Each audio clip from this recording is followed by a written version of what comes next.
приветствую. Мен Конскалиева Орал қаласының жалпы орта білім беретін номер 26 мектептің 10 сынып оқушымын. Мен тақырыбым бұл болашақтың мамандықтары. Мысалға, қарттарға IT көмек.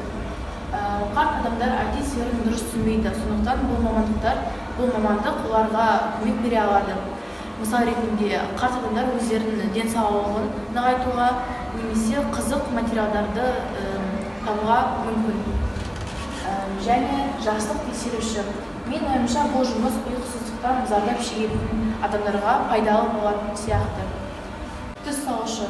Жұмыстың ең қызығы ол, егер адамға оған ұнап қалатын түс көрінсе, ол сол маманға барып, өз түсін айтып, және сол маман оған максимал түрде сол түсті салып бере алады. Тренд бақылаушы. Адамдар әрқашанда трендте болғысы келеді.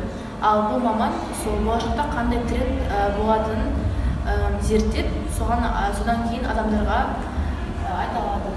Мамандық анықтаушы. Қазіргі уақытта адамдар үшін мамандық таңдау қиын. Сондықтан олар сол маманға барып, олмен сөйлесіп, плюс пен минус-шақтарын талқылап, және ең соңында результат бере алады. Қандай мамандық оған үйлеседі.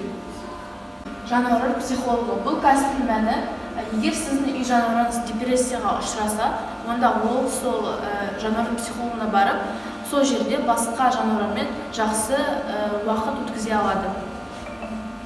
Ал менің айтарым ол, болашақта әрқашанда мамандықтар өзгере береді. Өйткені әлемде жаңа жасөспірімдер өздерінің идеясын беріп, солай адамзат дами береді деп ойлаймын. Назарларыңызға рахмет.